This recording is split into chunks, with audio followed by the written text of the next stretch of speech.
Okay, great. I'm going to be off video for the first few minutes. I have to go drop him off. But I'll be right back. Look at the baby. Yeah, he has to go. He's not so interested in industrial zones, but in 5 will minutes, be. I'll will be be back though. on video. Yeah, that's right. Yes, you wait.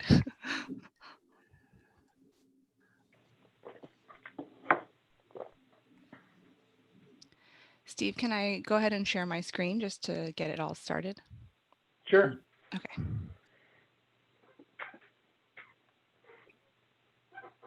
We see two of you at the moment. You see two of me? Yeah, you're in the mirror in the back, so you're on twice. Oh, yeah, there's that I can't fix. I can tilt my camera just slightly like this so maybe you can see less. Can you see the slideshow now where it says Norwalk Industrial Zones? Yes. Yep. Okay, great.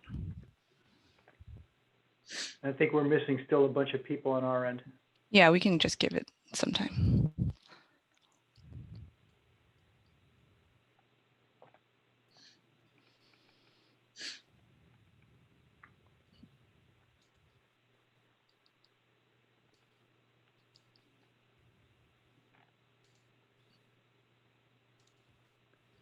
Darlene just emailed me before. She didn't have the information, so I resent it to her. Then we're missing Dick Rowena. And I see John's name there, John Kites. So we're missing two. And there's Diane Larcella has her, I guess she wants to pop on too, to say hello.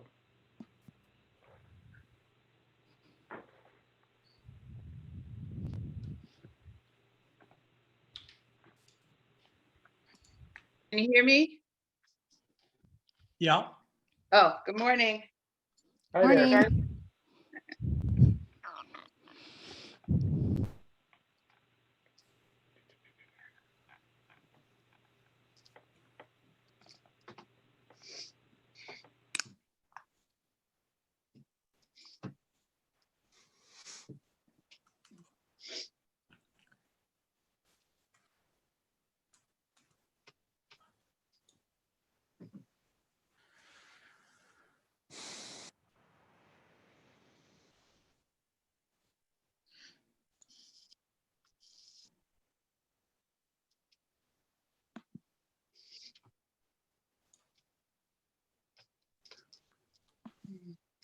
Lou, do you think I should just email Dick and see if he can pop on or not? And Yeah, I mean, he had indicated that he's extremely busy and he couldn't commit, but it's probably not a bad idea.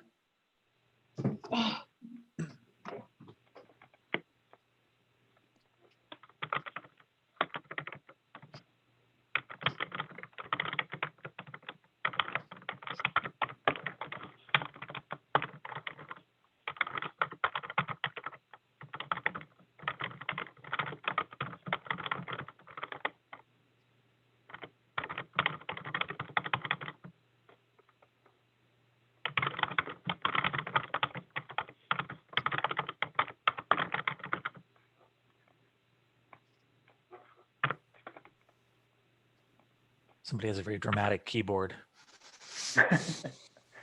I wish I could type good so I don't have to redo everything 3 times. All right, I emailed him, so I think that's the last person we're waiting for. Sounds good. You'll just let me know if when I should start. We'll give him 1 more minute, then we'll start, and he can catch up, or he'll have to watch it later on. Okay.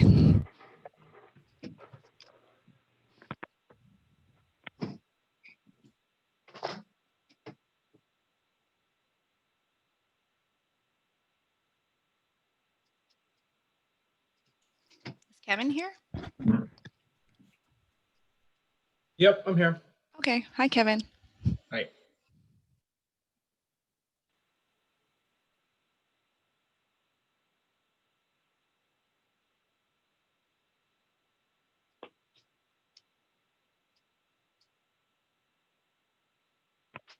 Diane and anybody else who's from the public who's listening, we'll do some brief public comment at the very end once we've gone through all the meeting items.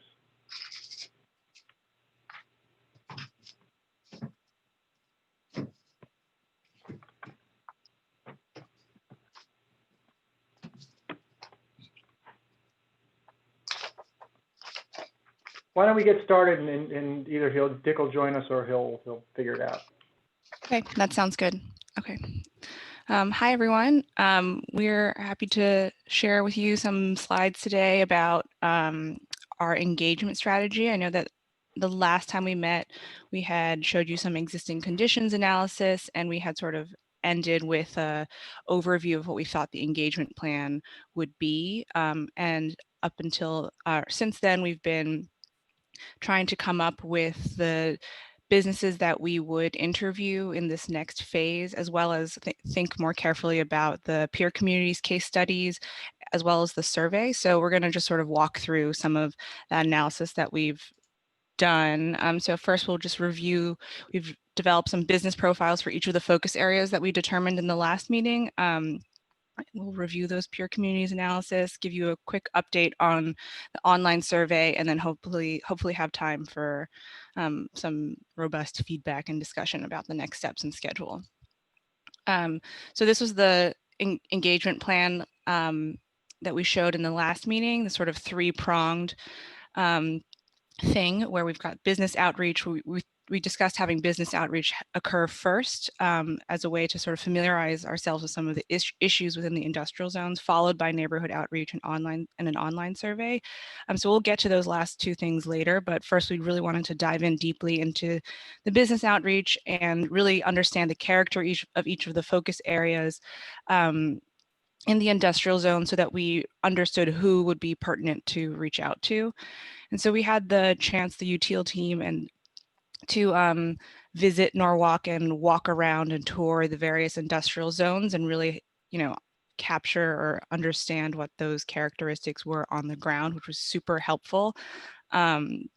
This is an image that we took from Boughton Street, which was, I feel like, really was a classic symbol of the issues where we've got some industrial buildings right up against some of the residential areas. So some of the key considerations in what you're going to see are really understanding what industrial uses means. I think we really wanted to think about, what are the different types of contractor yards that really exist? Like, what is a small contractor yard versus something that is actually a quite large operator that might do heavy earthwork or site or material storage. Looking at both small employers as well as really large employers and making sure that we cover those bases and represent different scales of industrial businesses, as well as making sure that we understand what is sort of geographically unique about each of the focus areas. Water dependent uses might be very different from something that might happen in East Norwalk or that might happen close to the Merritt Parkway. So we wanted to know what were the sort of geographic advantages of being in any given part of the city. And then lastly, working with the city, I feel like we really also wanted to just gauge sort of general responsiveness. If there were businesses that the city has interfaced with before, we definitely wanted to make sure we included them on the list so that so that we knew that they would be engaged. So this is also something that we kind of hinted at last time when we met with you all, sort of general assessment of major employment sectors in the city of Norwalk. We had talked about how there were sort of these large categories that we wanted to kind of dig into a little bit deeper and really understand what it means to have a very large employment sector in construction. Well, what does construction really mean? We wanted to break that down and understand that that's primarily going to be residential building contractors and specialty trade contractors.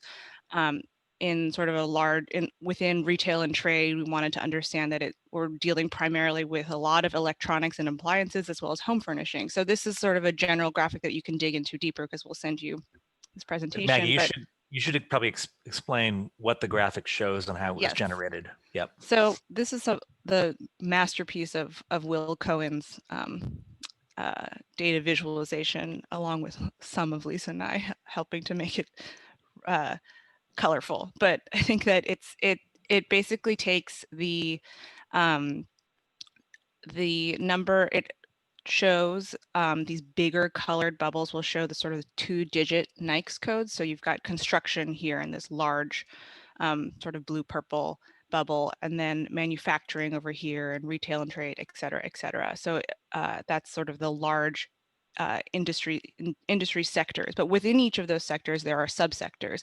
So these sort of lighter tinted circles represent those subsectors, and then nested again within those are even smaller subsectors until we get to the very darkest circles, which represent individual businesses within each of those sectors. So what we wanted to show was sort of proportionally the size of employment and the number of businesses within each of these sectors. So what you kind of get a sense, what we're calling this kind of petri dish visualization of the industrial businesses within the industrial zones that we've selected for analysis. Does that make sense? If anybody has questions, feel free to ask them now relative to this particular graphic, because Yeah, no, I mean, I think show up a lot.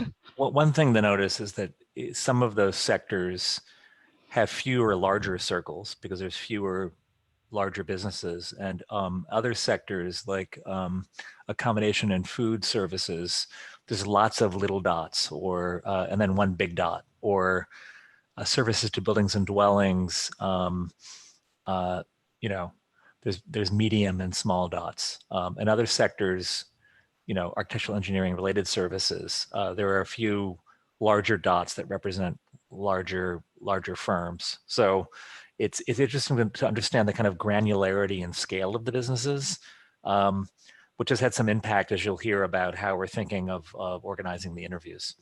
Yeah, I also think it gets at sort of the diversity of businesses within each of these within each of the sectors. Like, for example, like you can see in manufacturing here, there are quite a lot of these sort of medium-sized bubbles. So there's not any one subsector that is dominating over the other ones. It's actually quite distributed and quite diverse within manufacturing. Whereas when you look at professional, scientific, and technical services, quite a lot of those are architectural, engineering, and related services. That circle is much larger than any of the other smaller circles. But we'll dive into this same type of analysis for each of those focus areas.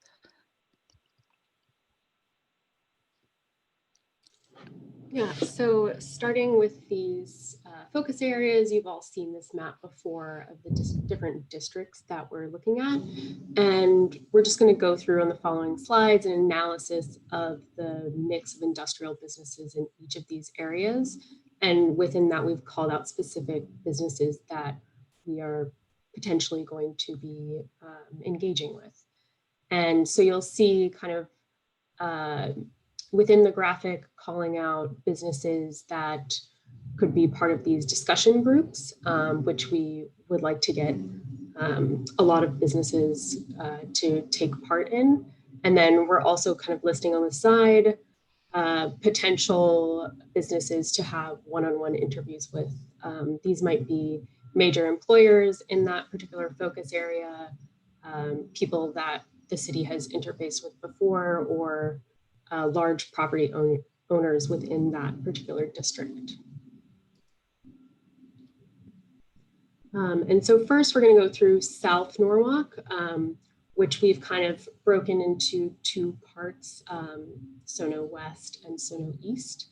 And, you know, looking at kind of the overall urban characteristics of each of these areas, you have the east side, which has these larger parcels, which reflects in a certain type of industry. It also kind of has these generous setbacks, which makes the kind of adjacencies to residential areas more, you know, improved. So that's just kind of to ground you in where these are happening. So looking at South Norwalk, the eastern portion, so some, you know, calling out some of the mix of industries here, you can see that a large sector is transportation services. And, you know, we've called out some businesses, a business there, and construction is also a major employer here. And it's something that we really want to kind of understand what's happening with construction and with contractor yards within Sono East and Sono West. So within construction, we've picked out kind of a range of sizes of those firms, from Grasso, which Sabrina has mentioned, and then some kind of smaller different types of contractors there. There are also some contractors under the landscape services section as well that we want to get in touch with. There's a significant manufacturing piece, and we want to understand why businesses are located here. So looking at a few different types of manufacturing that's going on in this area. There's a material testing lab in this area, so understanding kind of why scientific and technological services might be located here. And then there's kind of a mix of other industries. There are real estate developers, social services, retail trade, wholesale trade, and some recreational uses, and just kind of getting a diversity of those voices into the room. We're also suggesting that a one-on-one interview with Peter DiNardo Enterprises could take place, since he owns a lot of property within this area. Next slide. So looking at Sono West, this is where a lot of the kind of harsher contractor yard uses kind of run up against some of the residential neighborhoods. So that's something that we definitely want to understand, although we understand that these particular businesses may be hard to get to the table. But we've called out at the top there in the construction section a few of those contractor yards, as well as in the waste management section as well. And there's also a significant cluster of retail trade within this area, with several different types of business sizes called out. So you have Tucci and some others. We also want to get an understanding of wholesale trade, talk to Terzian trucking, to drinks. And then again, manufacturing, there's some printing companies, small machine shops, and just kind of to support that, there are a lot of other industry types that, again, we're kind of calling out businesses like truck repair, land surveyors, recreational uses, and storage facility to kind of round out those interviews. Yeah, and I think that particularly in South Norwalk, some of the geographic issues come into play. We want to understand, you know, the small lot sizes versus some of the large lot sizes. Here, this is the most sensitive area where industrial uses run up against residential areas. So that's definitely something that a key consideration in South Norwalk, both on the east and west side, but primarily on the west side. On Boughton, we noticed a lot of the sort of large industrial yards, like something that we wouldn't really characterize as a small contractor yard, but really a large material storage yard, like right next to or across the street from residential areas. So we want to talk about that, as well as and make sure that we cover issues of code enforcement, because we know that that's something that is particularly relevant in this area. So when we move to East Norwalk, we kind of see like a bifurcated set of spaces, the sort of old Norden facility, and then a series of small businesses closer to the water or along the rail. Here, I think that, we want to get together a discussion group that represents a diversity of businesses, especially since there are a lot of family-owned businesses in this area, from the sort of auto repair, Accurate Auto repair, to Alec and Salvato, an electrical contractor. And so here you can see the white dash circles represent some of those businesses that I think we would try to get into a discussion group. But we also want to understand emerging research and development and sort of the relationship of some of these businesses or industrial uses relative to new development in East Norwalk. So we also really want to make sure that we highlight Vanderbilt Chemical as well as Dooney and Burke, which are just like large employers in East Norwalk. So those we're thinking about for one-on-one interviews. And Sabrina was super helpful in guiding us towards some of these discussion groups, because she was mentioning that, a lot of the business owners actually know each other, and it would actually be very productive to have a discussion group, and everyone might share similar ideas or, have been in the area for a long time. And so that was super helpful, particularly in East Norwalk, but also in some other focus areas. So in the waterfront, again, we've also kind of bifurcated it to the north section here on the left and then the south section here on the right, but we're really thinking of it as one focus area because of its relationship and proximity to the river. And here, of course, the most important thing is thinking about water dependent uses.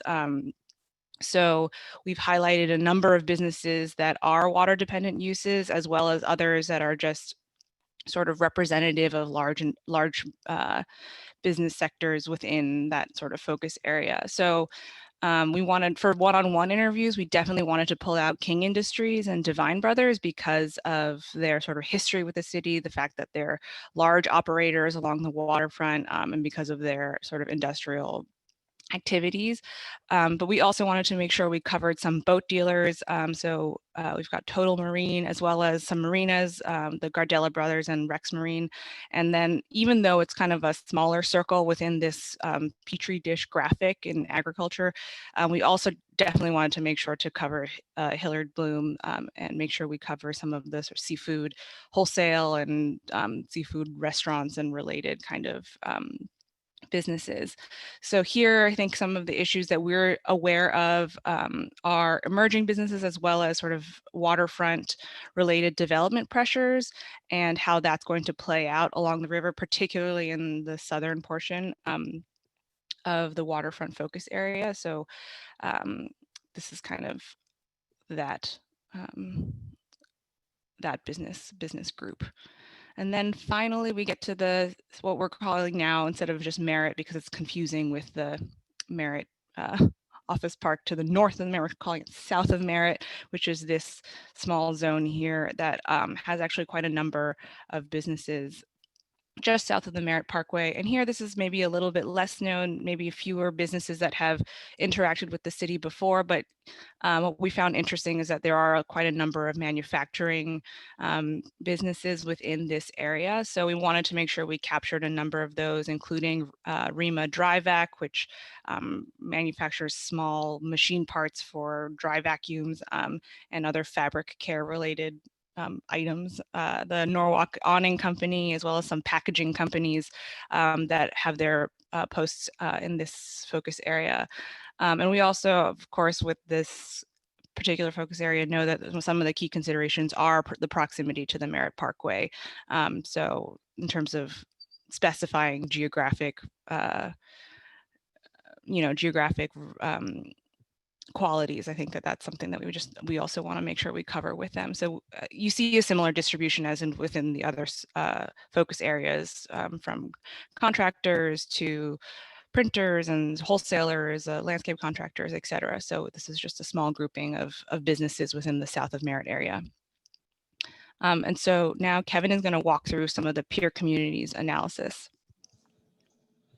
Thanks. Let me just, actually, I'm going to take the camera off.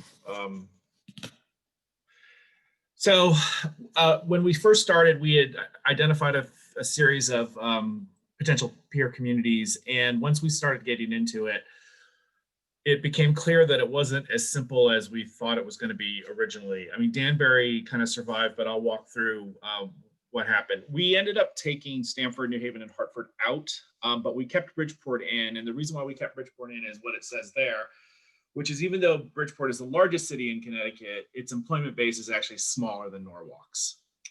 Next slide.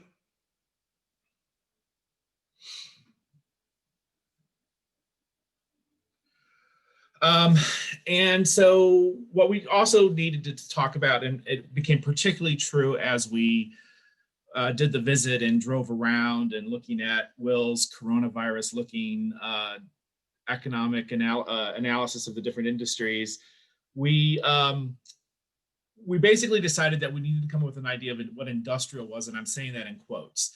So what we did is looked at these categories, and these are two-digit NAICS codes, which is the standard classification that the feds use. The reason why we only did 2 digits is there's a lot of data suppression for privacy purposes when you go below 2 digits at the city and town level in Connecticut.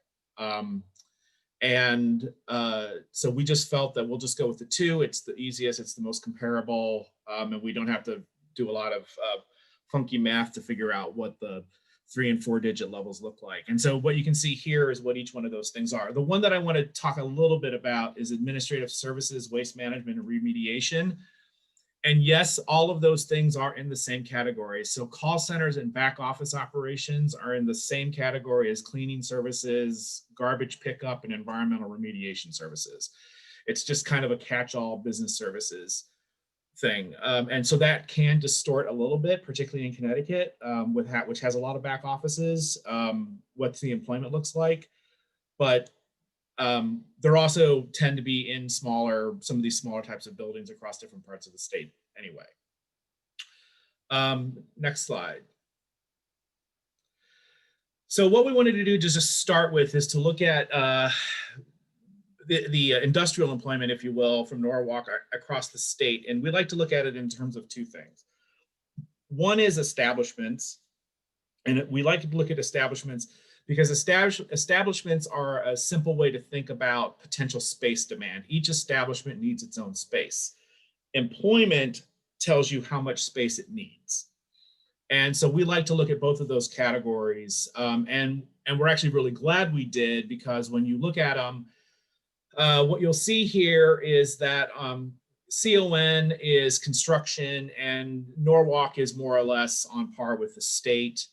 MFG, which is manufacturing, on an establishment level basis, the city is on par with the state more or less, but it's significantly lower percentage of employment. There was some data suppression in what we're calling logistics, which is basically transportation and warehousing.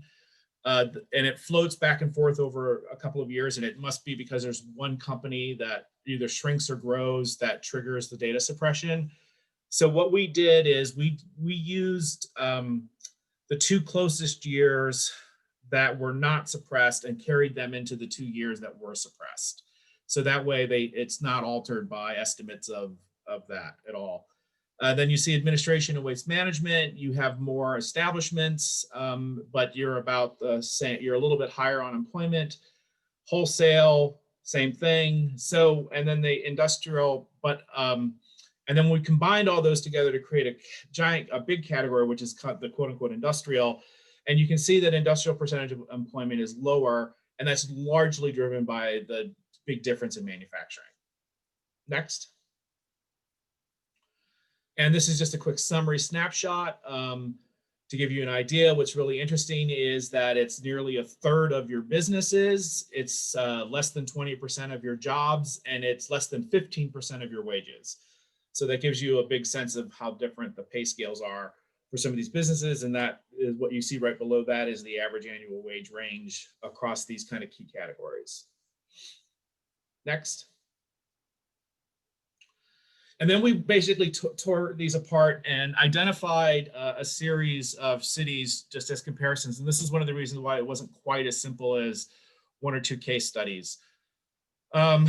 Basically, what you'll see here is that the line is the percentage of establishments. It's as you're looking at the screen, it is the right-hand axis, and the left-hand axis, left-hand vertical axis is the amount of employment. And so you can see that Norwalk is the largest city in the non-big cities, but again, with the exception of Bridgeport, in terms of industrial establishments.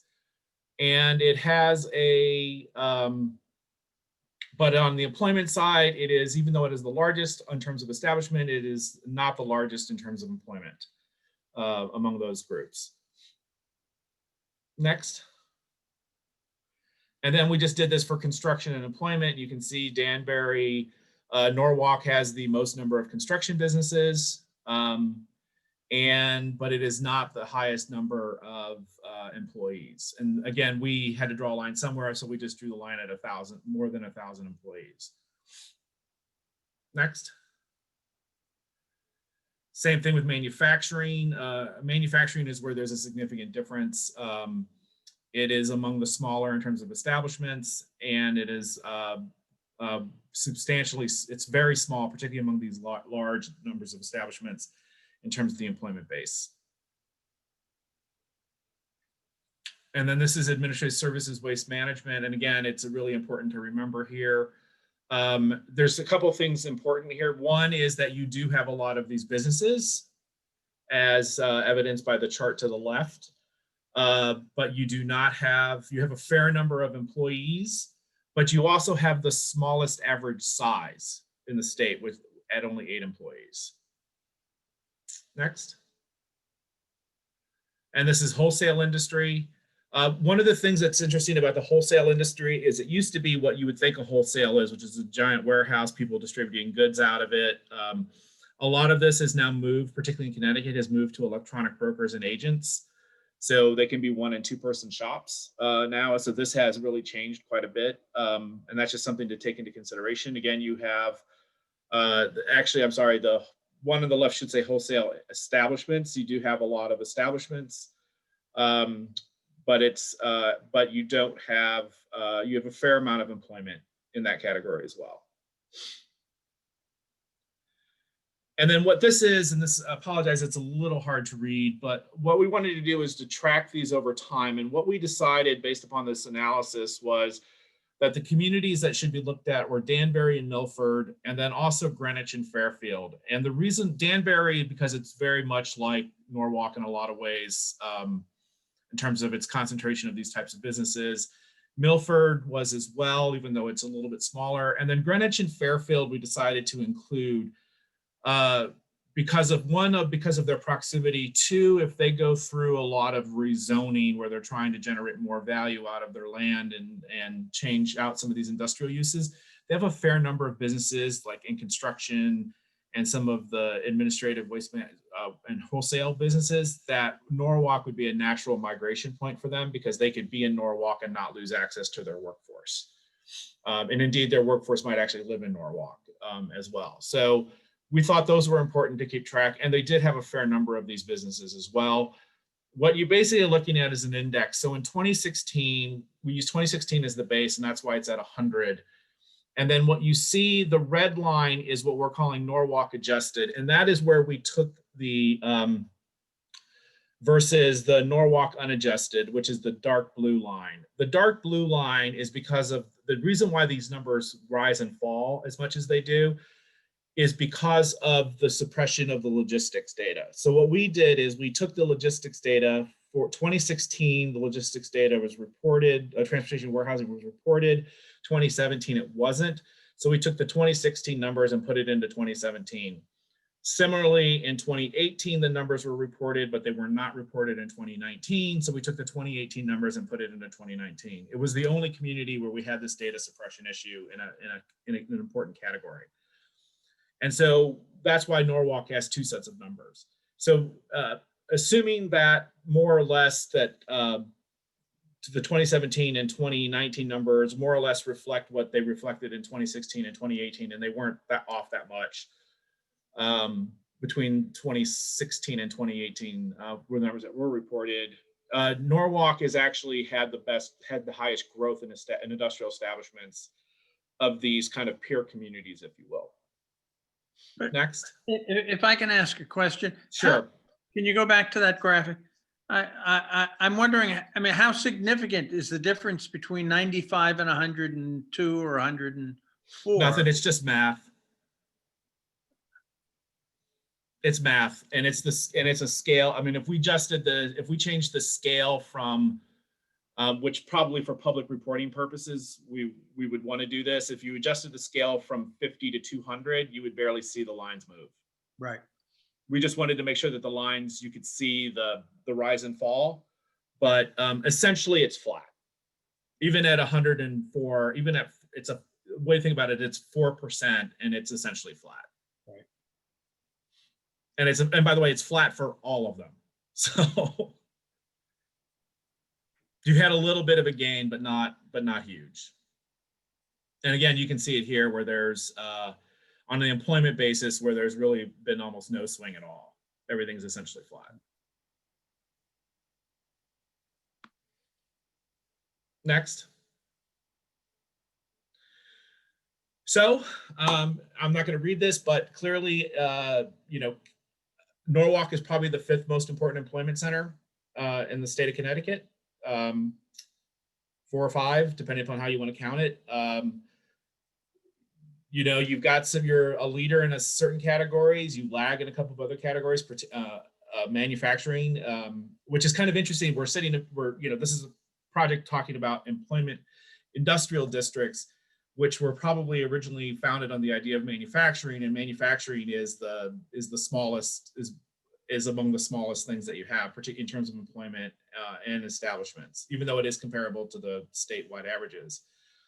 And then our thing is, as we said, that what we would, for you all to monitor going forward is, Danbury, Milford, and Bridgeport for sure, because they look the most like you, but then also Greenwich and Fairfield, because they have several industry they have a lot of industries activity, and for example, in construction and some of the other fields, not so much in manufacturing, that are good fit, that would fit in Norwalk.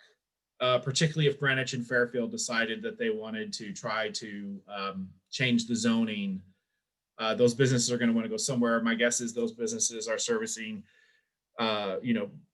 Metro New York, Westchester, Fairfield County, and Norwalk's a natural place for them. So it's just something to be watching going forward. And that should be it. Yep. Any questions?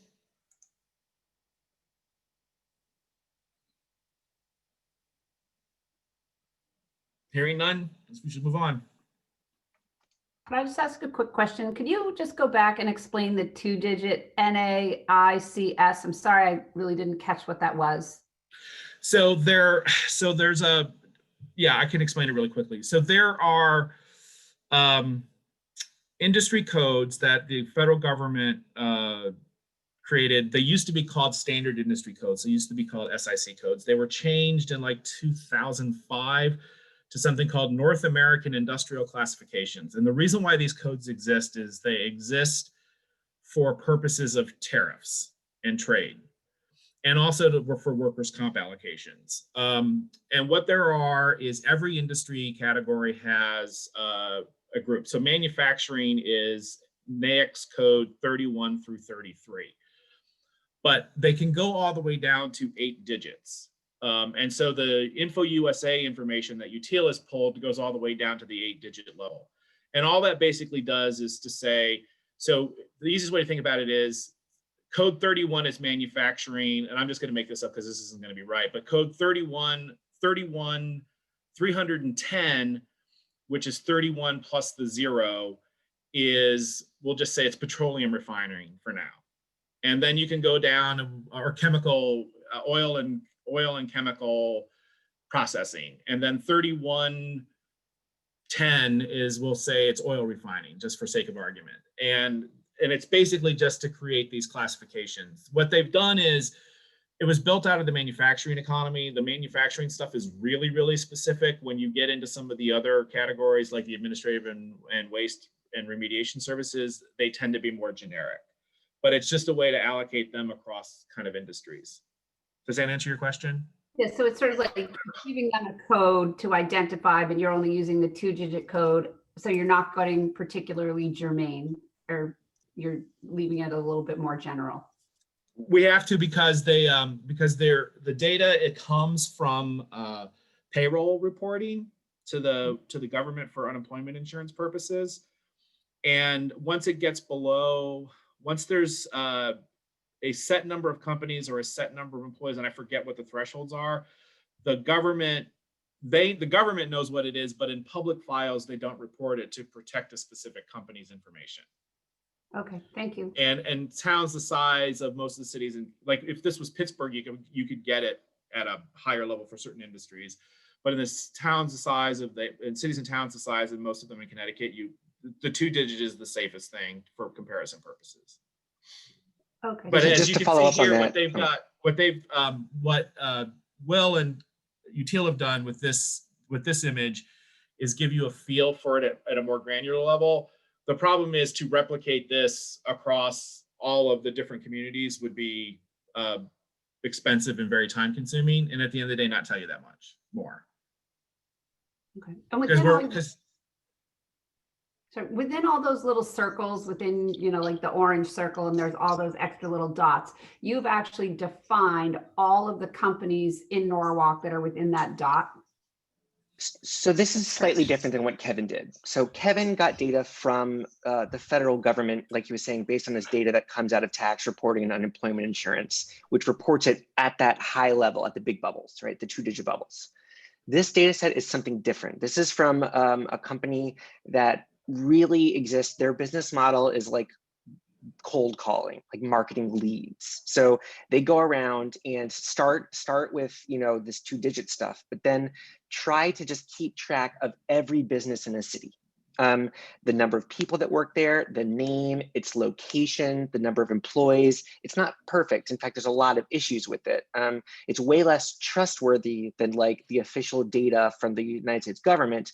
But if you sort of accept that the specific details are less accurate and require a lot more sort of finesse, what you get in exchange is each one of the businesses, to the best knowledge of this company, with that much more detailed NAICS code and a number of businesses. So what you're looking at is we went through that data set and pulled bit by bit by bit, which was a time-consuming process, all the businesses in all the industrial zones in Norwalk, as we've categorized them.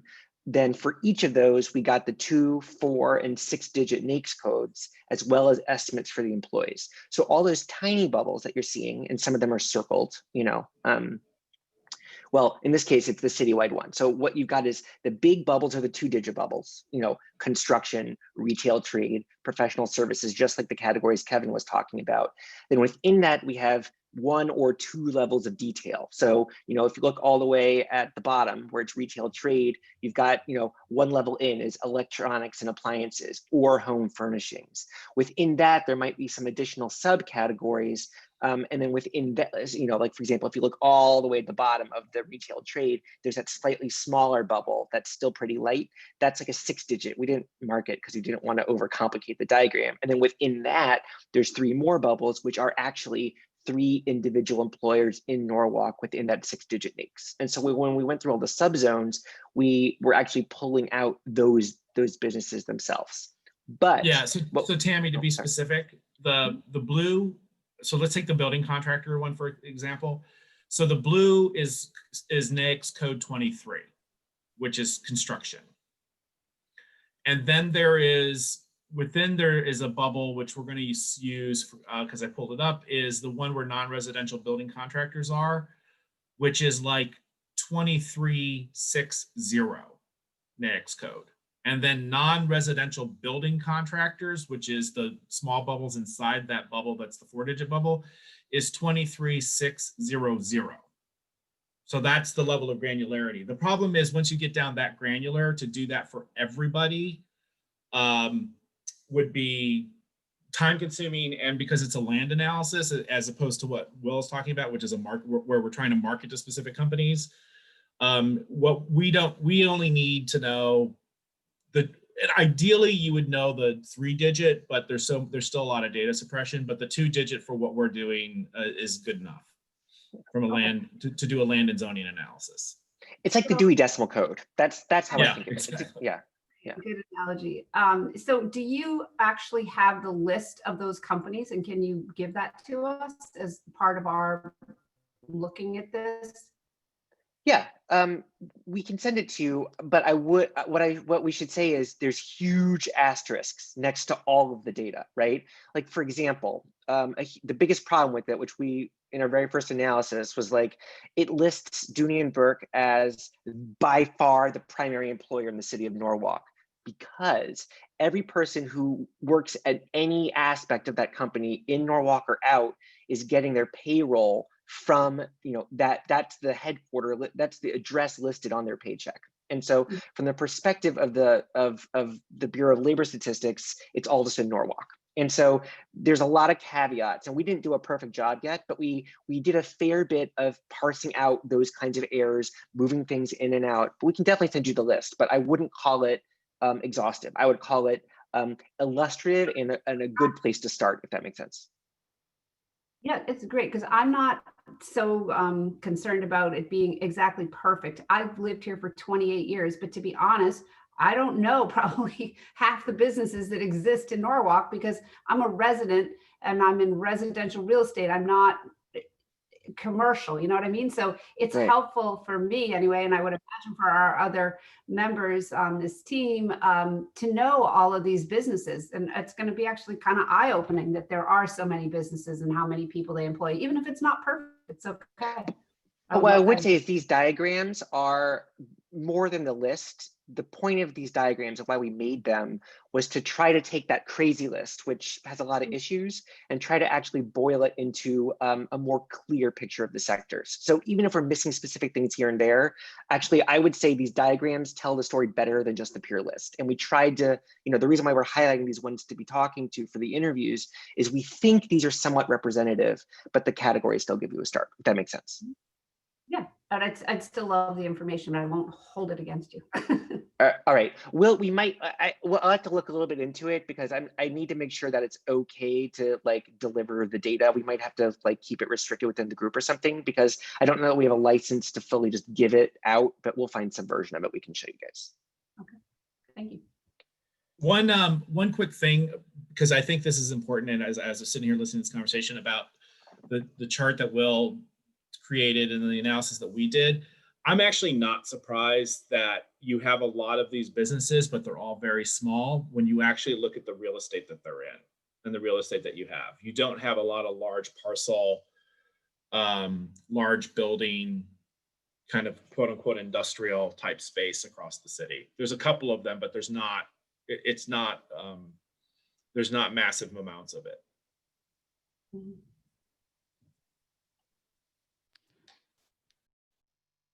So I guess we can jump back, unless there's other questions, we could jump back to engagement plan. Yeah. Let me just exit this really quickly and jump out of.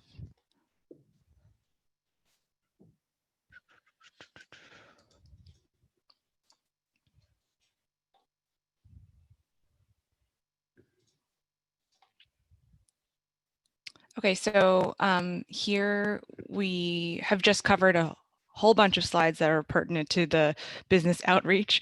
But I think as we move towards neighborhood outreach and thinking about the online survey, as well as thinking about trying to reach businesses that we may not have specifically called out in those graphs, or businesses that might be unresponsive to are reaching out, or just, maybe more responsive to an online survey.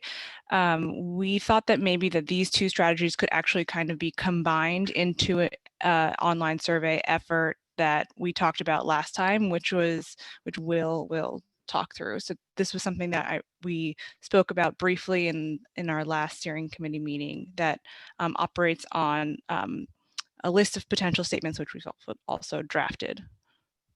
Will? Yes. So I don't want to belabor what the tool was, but if you guys remember, it was this idea that there would be statements that respondents can either agree, disagree, or pass on, and then add their own statements to. And then the idea there is that even with differing viewpoints, the survey is able to get maybe more nuanced feedback than, is this situation of industry in Norwalk good or bad on a scale of 1 to 5? Or, I'm being a little bit tongue in cheek there, but one of the catches to a survey is that the responses are going to be very directly linked to the exact questions we ask. And so we have a lot of ranges of kinds of questions, and also a fair range of audiences. And so I would say the more we actually went on that site visit, and the more it became clear that what to date we've been hearing about as contractor yards. But during the time of COVID, we've kind of been going with that as the phrase. When we actually went to see it, we realized, oh, when you all as Norwalk residents and employees are talking about the contractor yards,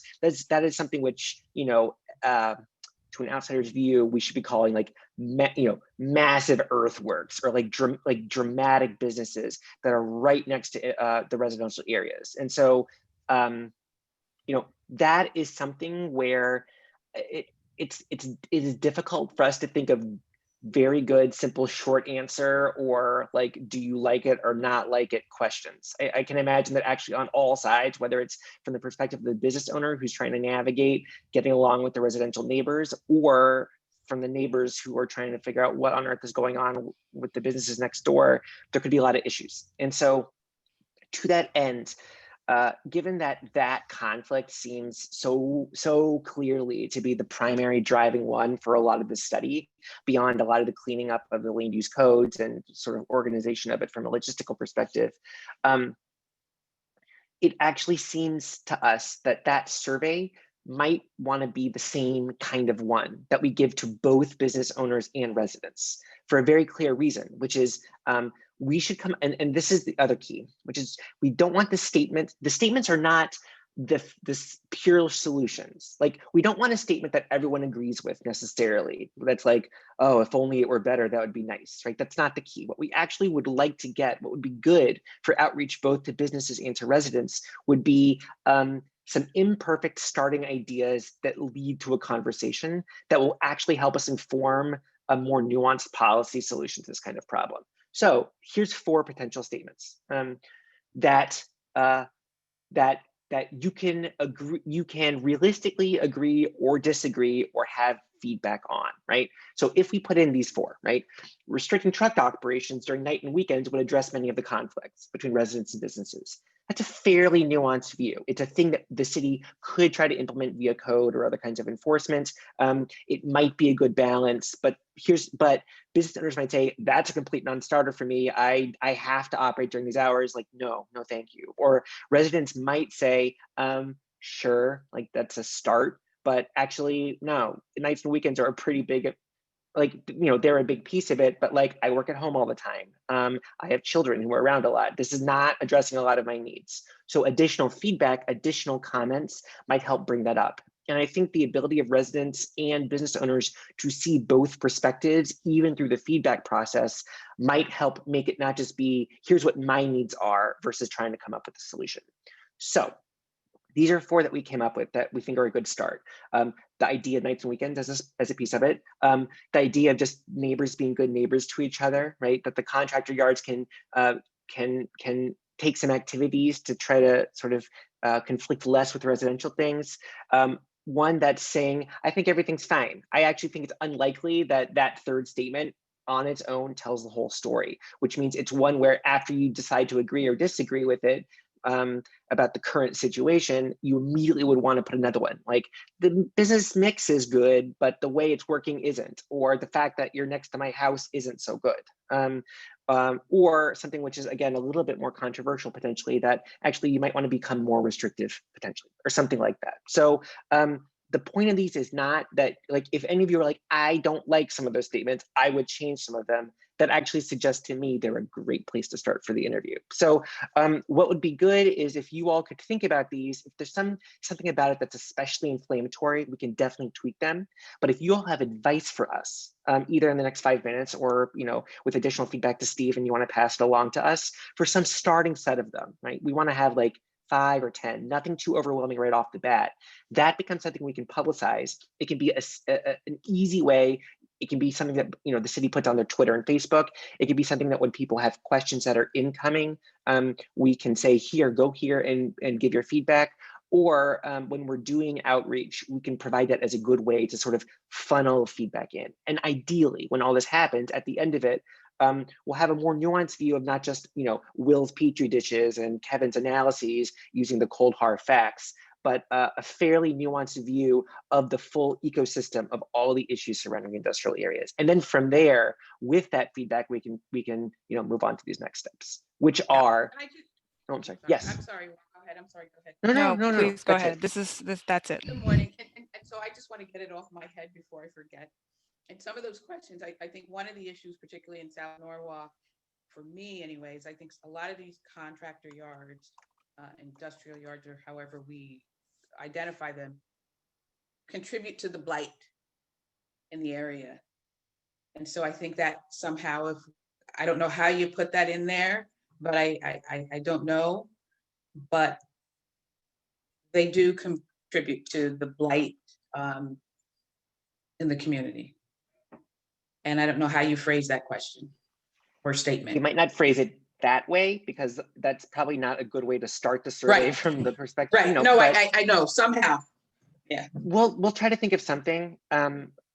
put differently, if a resident submits that as a potential statement later, that's different than the starting one from the city, because that can be a perspective which then the businesses can disagree with. I just don't want to, I don't want to seed it with that perspective, because that's making it seem like the city has that opinion, which is not, you know, the official position. I also city government. wonder, Darlene, if question 2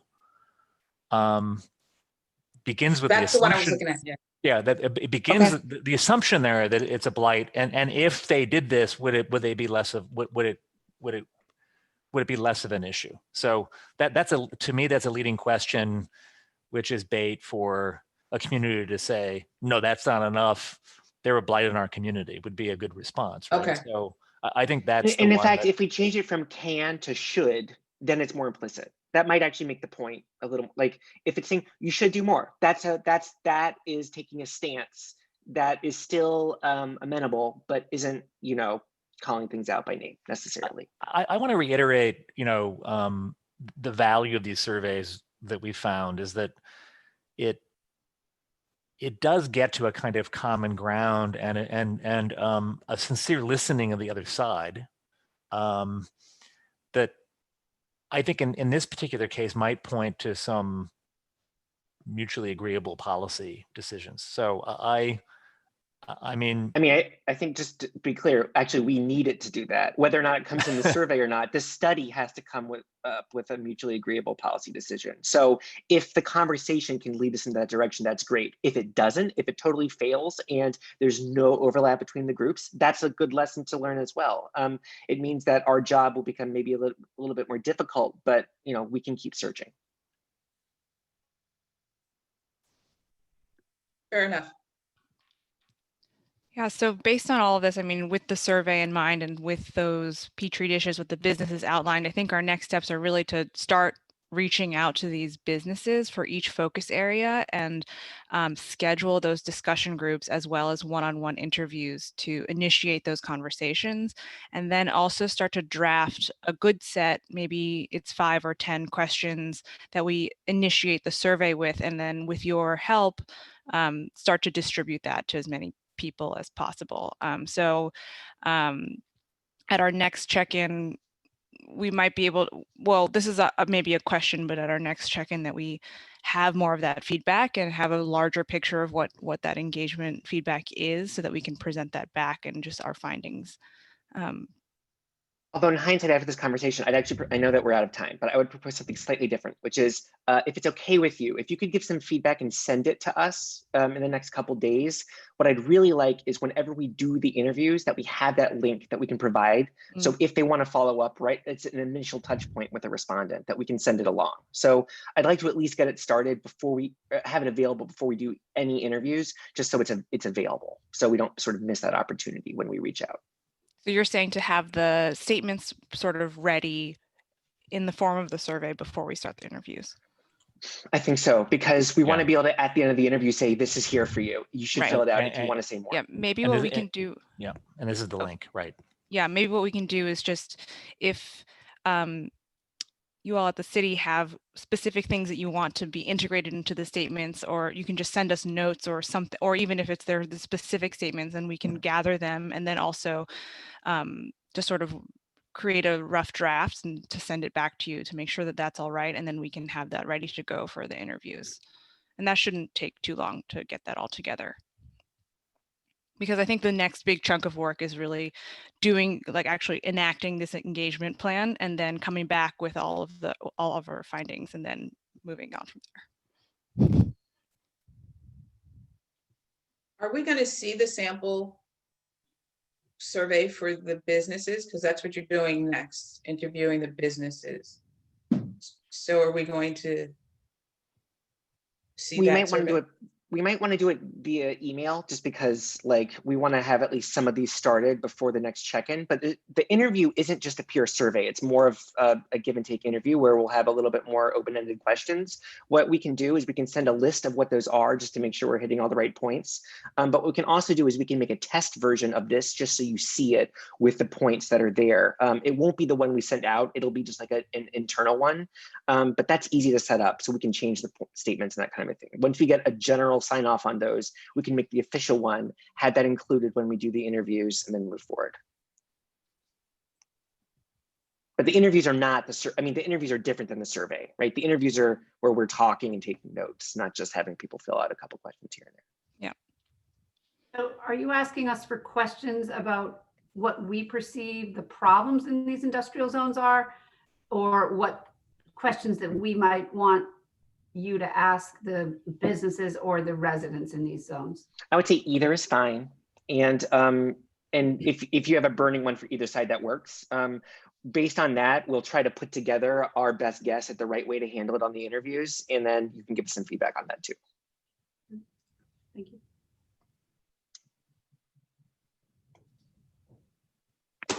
And we'll send you this PDF so you have it for reference. Can we just make the timelines a little more finite in terms of when you want stuff back and then when you want to reconvene with this group? All right, crew, what do you think? I say we'll send this PDF out to you today. If we could get feedback at the end of this week, then early next week, we'll get you something back and then we can sort of take it from there, if that works. Is that a short enough turnaround, or does that work for you all to give us feedback in the next few days?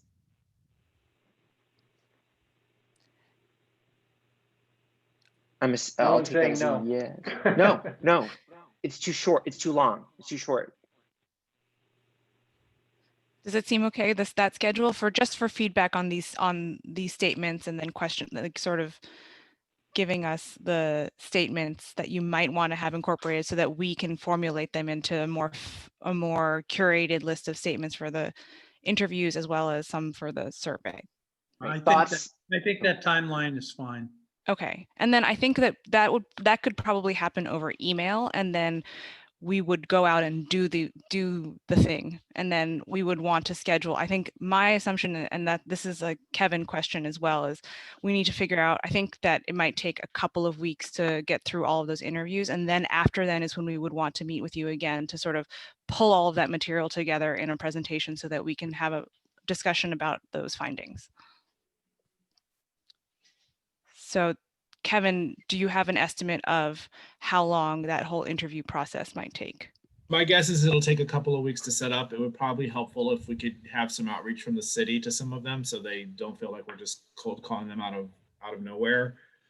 And then, or help set up some of the district meetings that would expedite the process. And then figure 2 weeks to get them set up. Probably could execute them over the course of a week. So my guess is, if we're lucky, right before Thanksgiving.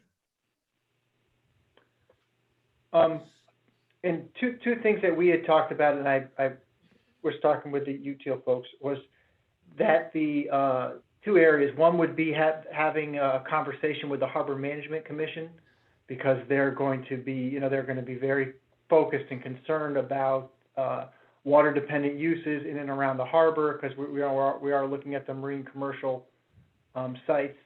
And then another area would be, and Darlene, this is, I'd be curious to get your input on this, would be the South Norwalk residents as a whole. Does it, because we're not going to be able to meet in person regardless.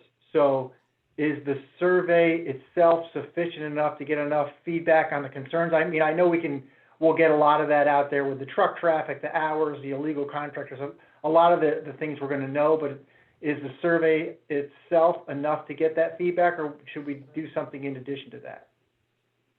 I think we should do something in addition to that, possibly a Zoom meeting. We could have it with maybe with a few folks from representing each of those areas, but I think we should attack this by two means, by the survey and a Zoom. Maybe that's post-survey. Maybe we get the survey and get that feedback, and then get, and then we could present that. Here's what we've heard. Here's the issues. Right. How do you see this? And from your daily conversations and your give and take with the community, that might work pretty good. I think that's a good idea. Okay. And anybody have any comments or questions about the outreach to the specific businesses themselves?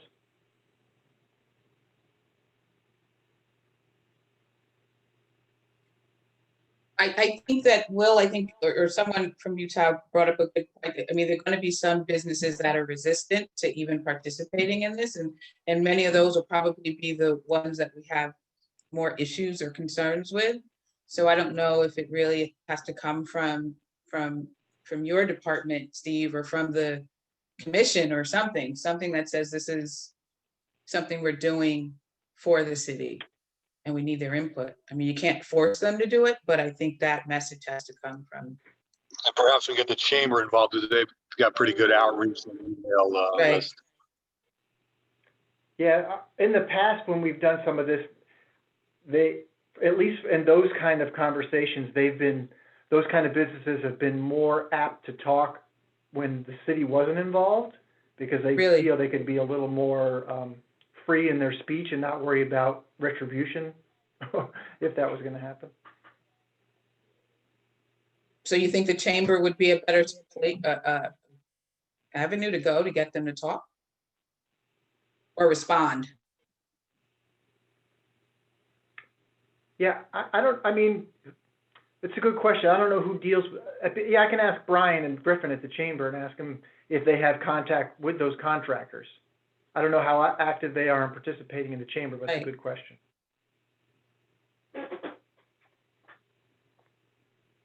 And I know we have I know Diane Loricella's had her hand raised for a while. But unless there's anything else, we could take any public comment if there is any.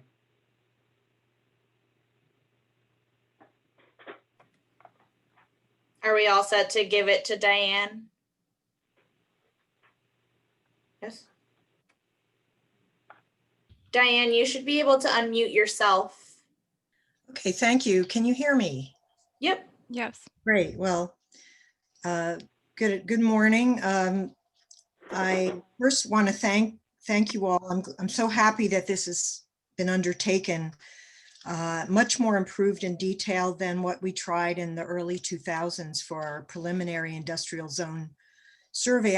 I hope that you, the UTIL folks and Ninigret, have seen a copy of the preliminary draft of that particular study, I guess it was.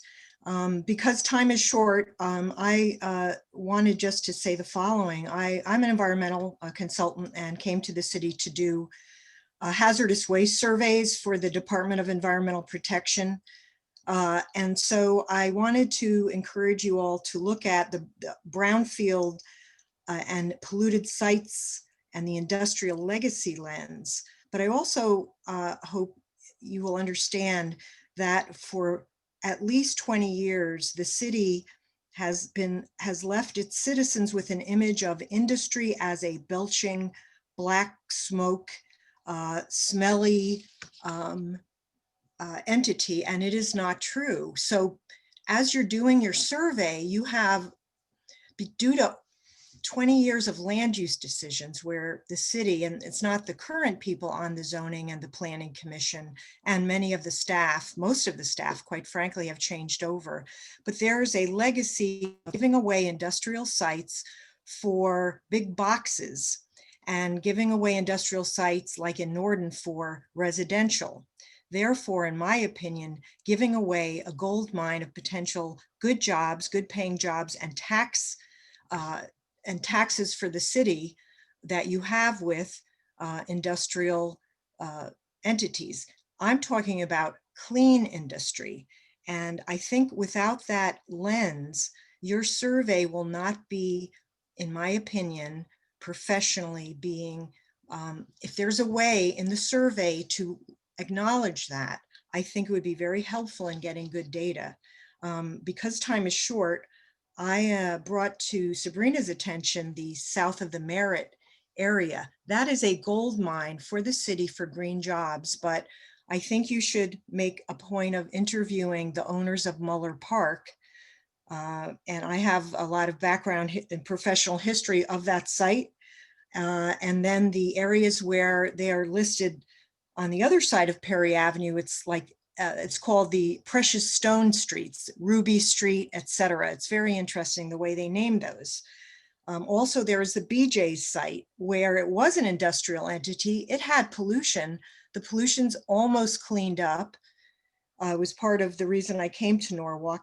But there's been a lag, and I'm hoping that maybe the current owners don't want to use it for a BJ's wholesale site again. But the thing is, there was that trend. I hope it will change with a open-minded industrial zone survey. But, and I'll just wind up now. When I hear that we are looking at Greenwich and Fairfield as a trend that we may want to follow, that kind of frightens me, because I inspected those sites as an investigator for the Hazardous Waste Division. And most of those industrial sites, they had pollution indeed, but that would not be allowed nowadays.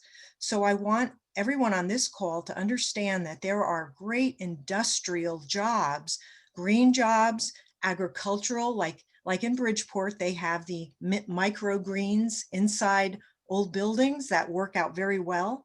And we've given a trend of our Martin Luther King Drive over to bouncy houses more than industry. That has to change. And unlike Danbury, that has secured their industrial zones and has given more stability in the taxes brought in and jobs, we have frittered away our industrial zones because of an image of industrial meaning polluted, belching smokestacks.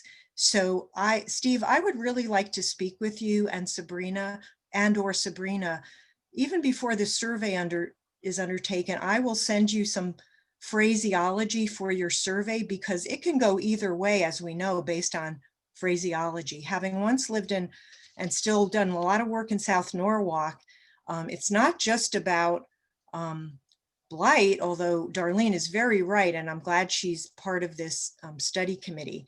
There are issues related to health. So if you could look at possibly health surveys or overlays applied to where our industrial zones are, that may help this committee see what kind of future industry we might like to try to attract.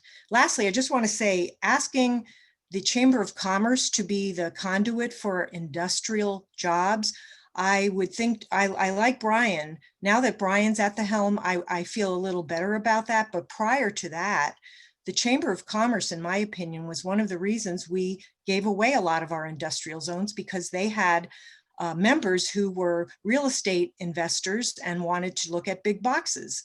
And so I would be cautious using the chamber unless Brian agrees that there are potential for well-paying jobs. Lastly, the jobs issue. There's a job that pays minimal, and then in true industrial jobs, they usually pay prevailing wages. So I would love to know if this industrial study is going to include the potential for livable wages, because that's really important. So thank you so much. And I hope to talk to Steve and/or Sabrina to help steer the ship a little more towards looking at true industrial jobs. Thank you.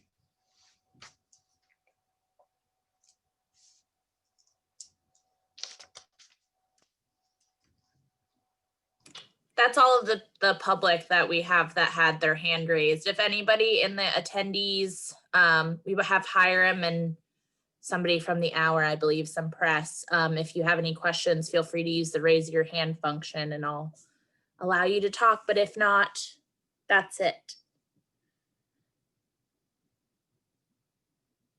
No hands are raised, so.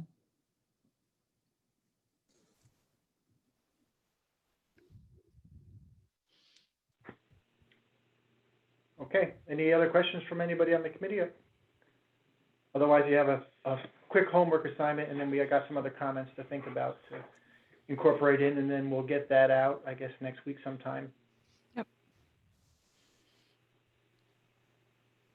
And last, I think, do you have a target date to circle back again past that point? Don't need a date, exact date, but just a general. our hunch would be, what would be useful is for us to get a couple of those interviews done so we can report back with something that's more than just what our plan is again to you. So it depends on how fast we can get them scheduled. So I would say after we do our first round of surveys, then we can both report back with how we're sort of rejiggering to get through the rest of the surveys. But I don't want to have another meeting where we're talking about our plan. I want to actually give you guys like something useful to talk about. So that's why we'd like to get these interviews started soon so that we can actually have something to tell you next time we see. Yeah, based on the timing of how long it might take to schedule them and then actually just start them, it might be a couple of weeks, just as a rough Okay. estimate. That's fine. Yeah. Okay, Sounds great. good. Thank you Great. so much. Thanks, everybody. Thank you. Wonderful day. Guys, thanks. Thank Bye-bye. you. Bye.